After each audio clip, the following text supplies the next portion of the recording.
વડોદરા શહેરના અલકાપુરી વિસ્તારમાં આવેલ ગોવર્ધન નાથજીની હવેલીમાં સફાઈ કામ કરતો એક કર્મચારી સ્ટીક ઉપર પટ્ટી લગાડીને દાનપેટીમાંથી રૂપિયાની ચોરી કરતો હોવાનો સીસીટીવીમાં ઘટના કેદ થઈ હતી।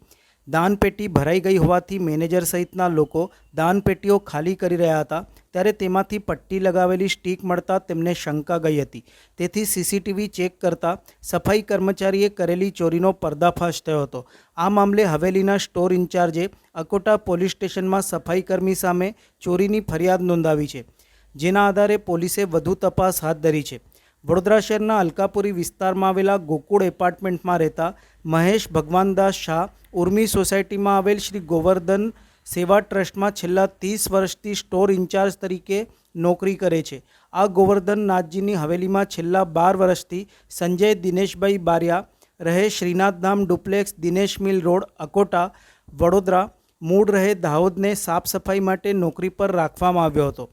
ગોવર્ધન નાથજીની હવેલીમાં મૂકવામાં આવેલી દાનપેટી ભરાઈ જવાના કારણે ગત તારીખ 18મી જૂનના રોજ બપોરના 1 વાગ્યાની આસપાસ ગોવર્ધન સેવા ટ્રસ્ટના મેનેજર ગોપાલભાઈ શાહ, ગૌરાંગભાઈ માળી, પંકજભાઈ શાહ તથા અન્ય લોકોની હાજરીમાં દાનપેટીઓને ખાલી કરવામાં આવી હતી।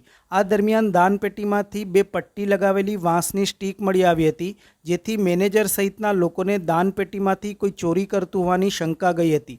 શંકાના આધારે ગોવર્ધનનાથ હવેલીમાં લગાવેલા સીસીટીવી ચેક કરતા સફાઈ કામ કરતા સંજય બારિયા હાથમાં વાંસની સ્ટીક લઈને હવેલીમાં અલગ અલગ જગ્યાએ મૂકેલી દાનપેટીઓમાં વાંસની સેલેટેપવાળી સ્ટીક નાખીને રૂપિયા કાઢતો હોવાનું જણાઈ આવ્યું હતું, જેથી અગાઉના દિવસોના કેમેરાનું ફૂટેજ ચેક કરતાં છેલ્લા સતત 3 દિવસથી સવારના સમયે ગોવર્ધન નાથજીની હવેલીમાં મૂકેલી દાનપેટીઓમાંથી વાંસની સ્ટીક નાખીને રૂપિયા કાઢતો સંજય બારિયા કેમેરામાં કેદ થઈ ગયો હતો।